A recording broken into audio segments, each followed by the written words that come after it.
In today's video, we're going to discuss the overall markets once again to get you prepared. We're also going to be looking at some setups to keep on your watch list, along with addressing some of the stocks that I've mentioned in the last video.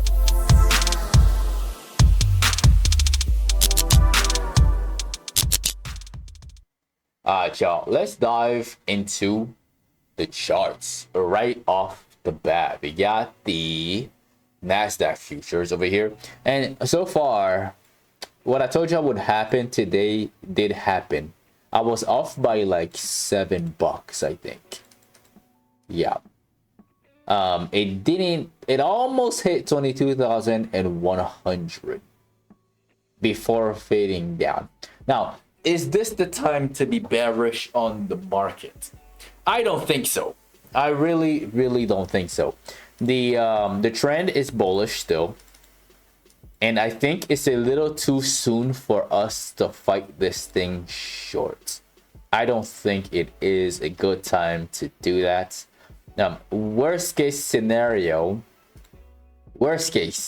we form something called a dragonfly doji, where we go all the way down to 21,700, and then in the middle of the day we bounce back up again, and then we close at exactly 22,000, just to form like a little cross like this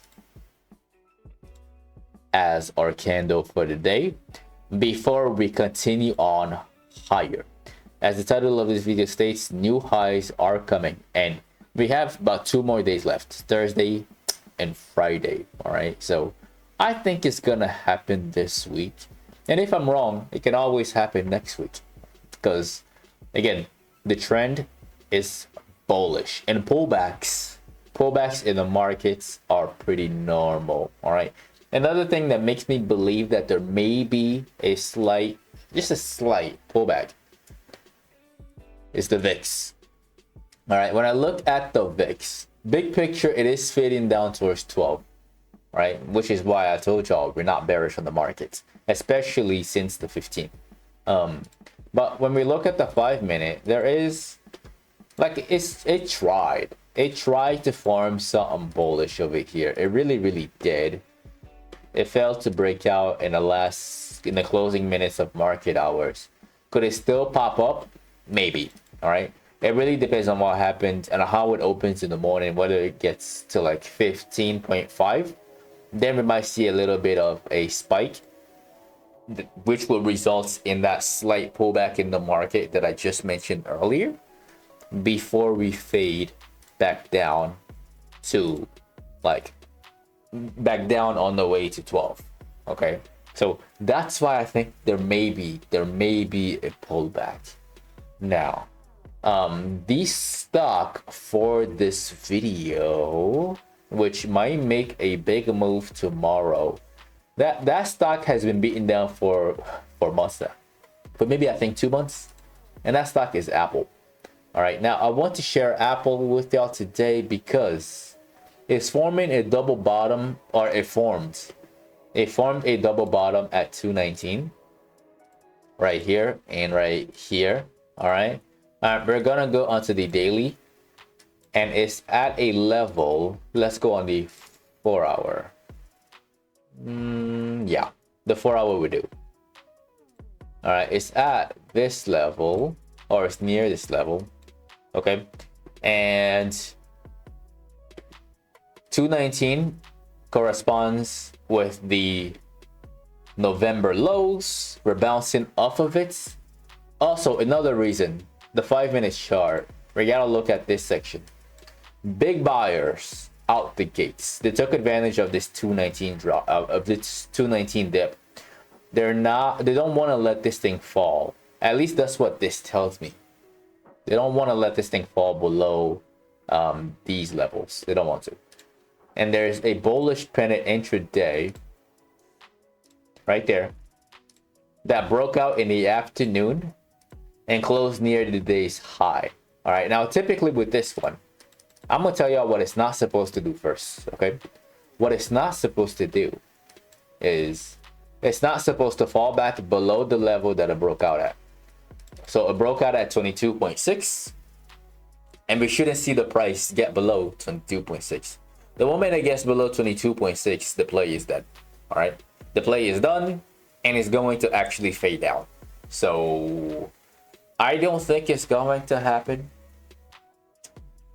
because of like how everything has been moving this week. Like the SPY has been moving upwards, the Dow Jones have been moving upwards, QQQ have been moving upwards. Tomorrow the indices might give us a little bit of nothing, pretty much, like barely any movements. And Apple, because of that structure that I'm showing you right now, because of this double bottom, and because it's holding the that level around like 219, I think it might be an outlier. Like I've seen several days where Apple has been the only stock moving upwards while everything else does absolutely nothing. All right, these tech stocks, especially the big tech stocks, have their turn. Like one day it could be Apple that's an outlier, another day it could be Tesla that's an outlier that I've seen. All right, so I just wouldn't be surprised to see this thing open up at the same price at around 223.5 and then running in the first hour all the way up to 226. Yeah. All right, so that's my thoughts on Apple. If this is not the bottom, then the bottom is near. And I told y'all before in the previous videos this week, I told y'all that there is massive upside on Apple, and it's definitely worth watching.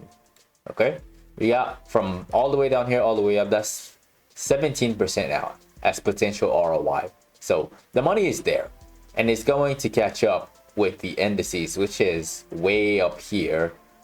Again, I compared these two, and I think it was the last video. If you haven't watched it, I'm just gonna pin it at the top of this video, that way y'all can go see it and check it out. Now let's do an update on the stock that I told you guys not to gamble on. It was Netflix, and if you gamble through it and you made money, congratulations, that's good on you. All right, congrats. The contracts only went up by like 170% ish. And then as soon as the market opened, they got destroyed. At least both sides were getting destroyed, and they were getting cheaper and cheaper and cheaper as we get into Thursday and Friday. This is definitely something worth watching. Y'all see the horizontal line that's out here at 948. That corresponds to the previous peak right there. It's not touching on the daily, but that line has been drawn from like an after hour spike. Right there. Okay, and that's where I drew that line from. And we're just touching it right now. I like the fact that the contracts are getting cheaper, which means that if there is an intraday structure happening in the middle of the day, there could be big money to be made on Thursday. All right, I love to day trade on Thursday because everything in the market is cheap, and small moves can cause your money to double. Moderate moves can cause your money to triple, and then big moves can cause your money to go up like 5 or 10x. All right, so Thursday is a good day to be a day trader. So watch Netflix for potential opportunities. Where is it going to go from here? I don't know. Like I really can't tell you. That's why we have to wait for a new structure to appear. Now, the next stock that we're going to look at, we're gonna do another update on Tesla. And I warned you guys about Tesla that it was going to go nowhere, right? And it looks like I was right. I'm gonna draw the box again, and I'm gonna tell you guys that I highly doubt that we're going to get out of this box until earnings day. I'm going to like follow up on it, like in every video. I'm just gonna put Tesla in there. That way we see how it goes. Like this could be a learning opportunity for a lot of y'all. It could be, especially for those of y'all who are trying to indulge in new option strategies, like an iron condor, for example. If you don't know what that is, Google it. It's a way to make money on premiums as the stock goes nowhere. All right. The more it shops in a specific zone, I'm sure if you look up any videos or anything on Google, you will see lines like this where you buy and you sell calls and you buy and you sell puts in these ranges, right? And then this would be, actually, no, wait. This will be the green zone where you make money.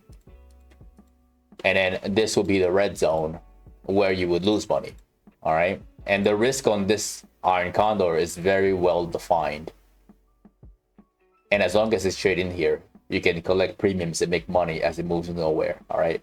And the nice thing is, I mean, yeah, that's pretty much the whole concept of it. You look it up and you see. But I'm just going to leave this thing right here. I'm going to draw the box and we will see what happens in the next few days. I highly doubt that it's going to go anywhere. All right. And as it stays in here, I'm not touching it. I don't like to trade stocks that go nowhere. I need big movements. Okay. And plus, as we approach in earnings, the contracts are getting expensive because the IV is kicking in. All right. So that's something to also be worried about. That's my honest thoughts on the stocks. Oh, one more thing. Yesterday, I told y'all that I was in SPY. All right. So I did buy SPY at 11.35. And this one was very, very simple. The price target was at $65, $605. And then I ended up selling my calls literally 5 minutes after the market opened at 606. All right, it was a very simple trades, and that's just an update on the SPY and what happened with that. So that's my honest thoughts on everything, and that is the end of the video. Do not forget to annihilate the like button as always. I make these videos from Sunday to Thursday at exactly 8 p.m. Central Time. All right, so definitely click on that subscribe button and click on the notification bell. That way you don't miss out on future uploads. If you'd like to be part of a private Discord community where you can get all of this information in real time as I see them, along with the details of the contracts that I buy, and most importantly, the reason why I take the trades that I take to begin with. That way you get to learn along the way. You can find that as the first link in the description of the video below. Don't forget to follow me on social media at Paul and Goodman at Patternology Lab on Instagram and on X. And lastly, to get some free stocks with Webull, you can use the third link in the description of the video below.